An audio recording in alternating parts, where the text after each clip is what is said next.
एक छोटे से गांव में भोला नाम का एक बहुत ही ईमानदार और मेहनती लड़का रहता था।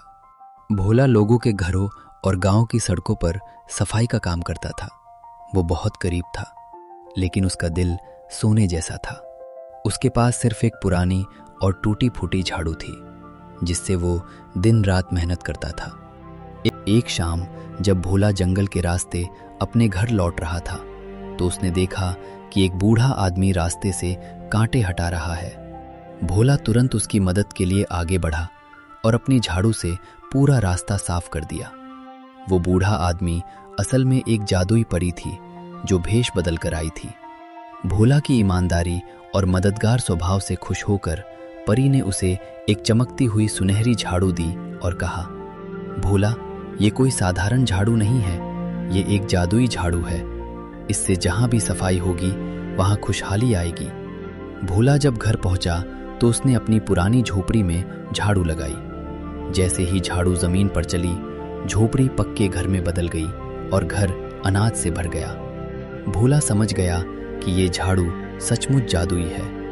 उसने पूरे गांव की सफाई शुरू कर दी। जब उसने बीमार किसान के घर झाड़ू लगाई तो किसान ठीक हो गया।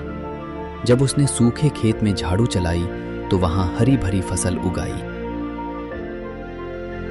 इस झाड़ू की खास बात यह थी कि वो खुद ही हवा में उड़कर सफाई करने लगती थी। गांव के लालची जमींदार को जब इस जादुई झाड़ू के बारे में पता चला तो उसने धोखे से भोला की झाड़ू चुरा ली। जमींदार ने सोचा कि वो इससे बहुत सारा सोना कमा लेगा, लेकिन जैसे ही उसने झाड़ू पकड़ी, झाड़ू पागल की तरह घूमने लगी। झाड़ू ने जमींदार को ही कचरा समझ लिया और उसे जोर जोर से पीटने लगी। फिर उसे घसीटते हुए गांव के बाहर कूड़े के ढेर में फेंक दिया। झाड़ू उड़कर वापस भोला के पास आ गई। भोला हमेशा की तरह लोगों की मदद करता रहा। जमींदार को अपनी गलती का एहसास हुआ और उसने लालच छोड़ दिया।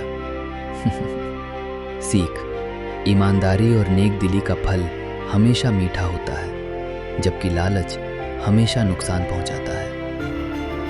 अगर कहानी अच्छी लगी हो तो लाइक करें, शेयर करें और सब्सक्राइब जरूर करें।